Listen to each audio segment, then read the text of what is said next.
right, boys. Prepare to be dazzled. From the earliest writings of man, we know that the human race has been comprised of the haves and the have-nots. When I was a kid back during the Great Depression, I was obsessed with a desire to know what invisible something separated the haves from the have-nots, being a have-not. I wanted to know why so few managed to be well off financially in a country where success is available to everyone. For example, in checking the Statistical Abstract of the United States, published by the Bureau of the Census, I discovered, just lately, that only 10% of the men in this country, 65 years of age and older, have incomes of $6,000 or more a year. More than 80% of all men 65 or older have incomes under $4,000 a year. Only 7.6% have incomes between $7,000 and $10,000 a year, and only 3.7% have incomes of $10,000 a year or more.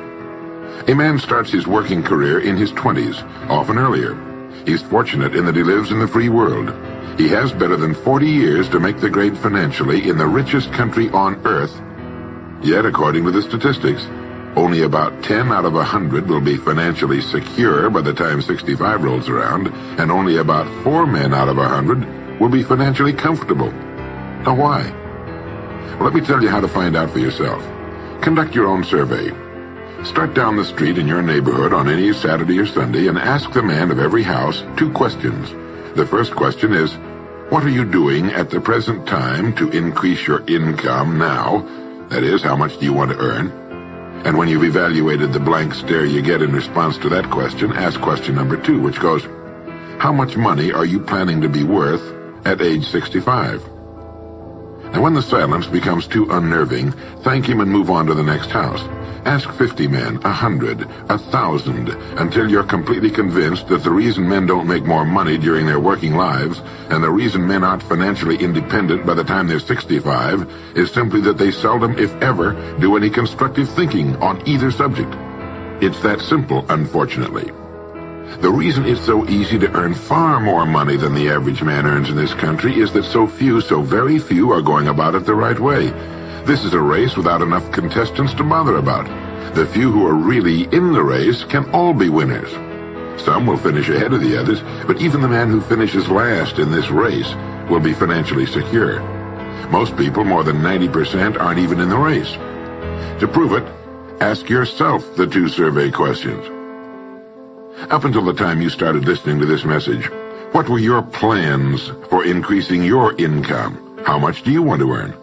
And how much money had you decided to be worth by the time you're 65? You see, people who earn large incomes aren't lucky, and they're not crooks as those without money are so fond of pretending, nor are they endowed with more brains or talent necessarily than their friends and neighbors, nor are they privy to occult secrets, and only a very few were lucky enough to have had rich fathers or grandfathers. Most of the people earning the big incomes today started the same way you and I did, and most other people. The only difference between the men who earn big incomes and those who earn small incomes is that those earning big incomes decided to earn more. They're the people who made it their business to earn more. You see, a woman who does not think about baking an apple pie for dinner tonight will never think of looking up the recipe for apple pie. Without the decision for pie, there's no motivation for checking out the recipe. A man who does not think about driving his car to St. Louis, Missouri or Nacogdoches, Texas will never get road maps which show how to get to St. Louis or Nacogdoches. And a man who never decides to earn more money will never think of learning how, of looking up the rules for earning more money. You see, people do what they make up their minds to do. So get rid of the ancient superstition once and for all that people who earn big money are special people, or lucky, or get the breaks, or had money to begin with, or knew someone, or are smarter, or anything else. These are alibis. They can all be disproved 1,000 times. The reason there are so many of these alibis around is that men who fail to make the grade financially are seldom honest enough to just admit that they really didn't try and keep trying. So in order to justify their failure, in order to remain seated, they dream up and pass along these old alibis. We're all self-made, but only the successful will admit it. I once had occasion to visit Charleston, South Carolina. I'd never been there before, so I hired a taxi to drive me around the historic old town. I particularly wanted to see the battery where that famous shot was fired on Fort Sumter. Along this beautiful drive, some of Charleston's oldest and finest homes look out over the bay. I commented to my cab driver on what lovely homes they were, and he said, yes, some of those homes have 40 rooms. And then he thought a moment and he said, and every one of them is owned by a crook. This is how the have-nots justify themselves and their lot in life. I didn't say anything because I didn't feel I was entitled to advise him or try to straighten out his thinking. This is a free country where as long as he doesn't hurt others, everyone has the unalienable right to be just as wrong as he wants to be. As Thomas R. Lounsbury, the American scholar and educator, put it, we must view with profound respect the infinite capacity of the human mind to resist the inroads of useful knowledge. My taxi driver and men and women like him all over the world have been kidding themselves and holding themselves down and refusing the bounty and abundance of the world for centuries. Knowledge is available to everyone. We can either listen to those qualified to teach us, or we can go along with those ancient stumbling blocks we get from people who don't know any more than we do. The truth, incidentally, about those homes along that beautiful drive is that they were built by the men and women who made the largest contribution to the city of Charleston. In just a moment, I'm going to give you the formula for getting rich, but before I do, I want to remind you of something. Before a jet pilot begins his takeoff from an airport, he carefully goes over a checklist, item by item. He does this not only because it's required by law, but because he cannot afford to trust so important a job to his memory alone. He has another checklist that he goes over just as carefully before he begins his letdown at his destination. He does this without fail every time he takes off and every time he lands. Well, I think living successfully is as important as flying an airplane. And because of this, I think each of us needs a checklist too. And that's why there's one included with this cassette. We need a checklist to go over item by item before we take off in the morning and before we drop off to sleep every night. So I want to recommend that you affix the checklist to your bathroom mirror. Stare at it as you brush your teeth in the morning and stare at it again as you prepare for bed at night. Go over each item, and as you do, think of what each item represents. Now here's number one. It's the formula for getting rich. It also explains why you're in your present position, whether you're earning $6,000 a year or $16,000 or $60,000 or $600,000. It applies to every adult, whether he's employed or unemployed. It applies to the richest man and to the poorest, and every person in between. And here it is. Our rewards in life will always be in exact proportion to our contribution, our service. Now that's what the formula means as the first item on your checklist. Memorize it. Our rewards in life will always be in exact proportion to our contribution, our service.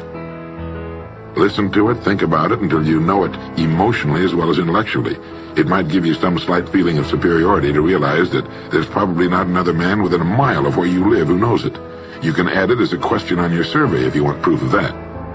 If you want it in another form, here it is as it applies to a man's job. It's the same thing really, the same thing applies, but you can express it differently. The money you're paid by the company you work for will always be in direct ratio to the need for what you do, your ability to do it, and the degree of difficulty involved in replacing you. Maybe you want to write the formula down in both of its forms and think about it until it's as much a part of you as your name. The reason it isn't spelled out on your checklist is because you might not want everyone to know what you're up to. The checklist is valuable only to a person who knows what the words really indicate. All right, you've got the formula. As you think about it, its meaning will become clearer to you. With the formula, there are two rules which must be applied to properly use it. This formula, together with the two rules, is your recipe or your roadmap to earning all the money you really want. Now let's take a look at item number 2 on your checklist. And I'm serious about your putting this checklist on your mirror. You'll notice it's pressure sensitive. Item number 2, the gold mine. The Pulitzer Prize-winning playwright Archibald MacLeish in his play The Secret of Freedom wrote, "The only thing about a man that is a man is his mind. Everything else you can find in a pig or a horse." Strong words, aren't they? But as long as you live, you'll never hear a truer statement. The key to every human being's success lies in his mind, the gold mine between his ears. One idea can make you rich. A lot of good ideas can move you steadily upward in the work you do, and ideas are free. Now just think, there's nothing now being done commercially that will not be done better, much better in the years ahead. Next year's homes and most of what's in them will be better than this year's. Next year's cars will be better. Next year's manufacturing, distributing, marketing, and selling and advertising should be better. Nothing is now being done as well as it must be done in the future, and every innovation, every new improvement will be somebody's brainchild. Now, what's your specialty? How many good ideas have you come up with during the past year? If you continue on as you have in the past, where will you be and what will you be earning, say, a year from now, 5 years from now? Every day of our lives, we walk or drive by more opportunity than we could develop in a lifetime, in 50 lifetimes. Back in the 20s, Sinclair Lewis wrote that you can kidnap a man, blindfold him, take him to any city in the country with a couple of notable exceptions, put him in a chair in the downtown area, take off his blindfold, and he could sit there a week and not be able to tell you what town he's in. The streets are all alike. The buildings are all alike. The businesses all look alike. This is still largely true today. The reason for this being that most businessmen in this country are playing a game called follow the follower. If a man goes into business, no matter what line it happens to be, the first thing he does is make certain that his place of business, outside and inside, looks exactly like every other place of business of that type in the country. Do you know why? It's because he's been playing copycat since he was a year old and does it without thinking about it. For the same reason kids dress alike in school. He wants to be one of the gang. He doesn't necessarily examine all the business establishments in his field and pattern his on the one outstanding example, the one that inspires him, the one that he can really believe in. He just does what everybody else in his business is doing, and by this simple process, he guarantees his own mediocrity. Whose drum are you marching to, if indeed you're marching to anyone's, and why? Remember, whatever you now do for a living will be done differently, quite differently a few years from now. Never in the history of mankind have the opportunities for all of us been so great. But the great majority of people will be the beneficiaries of progress, not those who bring it about. Which group are you going to belong to? If you want to be a contributor, not just a beneficiary, here's the first rule. It appears on your checklist as the gold mine. So, think. Think deliberately and with a purpose. Use the gold mine between your ears. Begin by thinking at a special time every day. Back during the Depression, a New York lumber dealer was growing rich while other lumber dealers were going broke. When asked how he did it, he said, "Every evening when I get home, I close myself up in a quiet room, sit in a comfortable chair, and ask myself, how will my business be conducted 10 years from now? Then I try to do it now." Instead of competing with every other lumber dealer, which is what they were doing, he was creating. He was doing the very thing man was designed to do, the very thing man does best. A company growing at the rate of 10% a year will double its size in less than 8 years.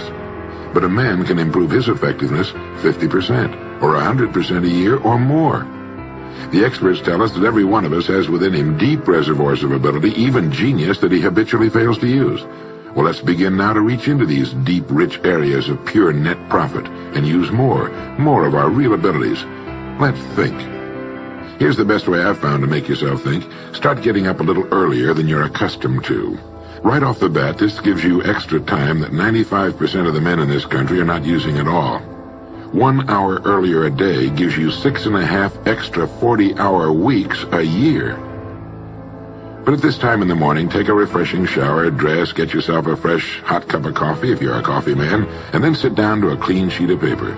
At the top of the paper, write your financial goal. Now, this is the amount of money per year you intend to earn soon. Incidentally, you might like to keep this to yourself, too. It's nobody's business but yours. Then, start to think. Think about your goal and what it'll mean to you and your family. Then see how many ideas you can come up with to help you reach that goal. Ideas to improve what you now do for a living. Ways of increasing your contribution to match your income goal. You know, jobs don't have futures. People do.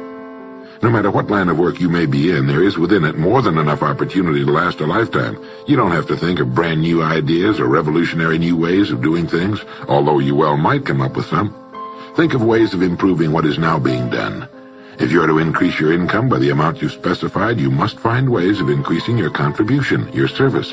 And the key to this is to be found in your mind, in that gold mine between your ears. Try for 5 ideas every morning and write them down. And save those sheets of paper in a special idea file. Many, perhaps most of your ideas will be worthless, but some of them will be very good. A few will be excellent, and every once in a while you will come up with something really outstanding. You see, 5 ideas a day is 25 a week if you don't think on weekends. Now that's more than 1,000 ideas a year. One idea can get you to that income you're shooting for. The law of averages swings so far in your favor you just can't miss. Try to develop a sense of expectancy. That is, try to hold the feeling that the goal you're shooting for is a sure thing, and that it's only a matter of time before it's realized. You know, Henry Ford didn't start making cars until he was 45. A friend of mine started a new company at 65. He's still going strong, and his new company has sales of better than $300 million a year. It's almost never too late. Try not to think of things outside of your own line of work or whatever it is you're most interested in. To think well and profitably, you must discipline your thinking. Keep it on course, controlled, keep it in one field, specialize. Now for the final item on your checklist. It appears as the word. And the word is attitude. Attitude has been called the most important word in the language. William James put it this way. He said, "The greatest discovery of my generation is that human beings can alter their lives by altering their attitudes of mind." Now this is something to think about. Can alter their lives by altering their attitudes of mind. It's another way of saying we become what we think about. Look at it this way. Your total environment, if you've been an adult for any appreciable period of time, your total environment is a reflection of you as a person.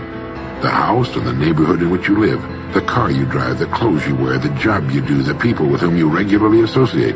Your total environment is an exact and merciless mirror of you as a human being. Now, if you feel your environment can stand some improvement, you have only to improve your attitude, and your world will gradually change to reflect the changing person. Here's how to change your attitude. Beginning now, begin to act as would the person you most want to become. Now that is, if you were already in possession of the goal you're shooting for, how would you conduct yourself in all of your affairs? Well, do it now, and tomorrow, and the next day. Begin now to act the part of the person you most want to become, and you'll end by becoming that person. Subtly, in little ways, in the way you dress, in the way you talk, in the unfailing courtesy you show to every person with whom you come in contact, begin to act the part of the person who has already achieved that which you're shooting for. The German philosopher Goethe gave us the secret when he said, before you can do something, you must first be something. When you behave like the person you most want to become, the things that person would have will tend to come to you. It's simply cause and effect. Don't be in too big a hurry. It takes longer to build a skyscraper than a chicken coop. Build slowly, steadily, and well. Then when you make it, you'll keep it. You'll stay on top. Always be suspicious of the so-called get-rich-quick scheme or sudden success. Never forget that word, attitude. It's your attitude toward the people with whom you come in contact that will determine their attitudes toward you. The person with a great attitude toward life and the world is the person other people call lucky. He's not lucky. He's just using our old friend cause and effect. His causes are excellent, and his effects have to be just as good. Well, that's it. 3 things to remember. 3 things to practice every day. If you spent 16 hours a day, 7 days a week, practicing your golf swing, in a relatively short time, you'd have a grooved, beautiful swing like the pros. So practice your new attitude every day, every waking hour. Practice thinking a few minutes every morning, and you'll find yourself thinking all day long. And remember the formula. Our rewards in life will always be in exact proportion to our contribution, our service. Go over the ideas in this message every day until they're as much a part of you as your name and your temporary address.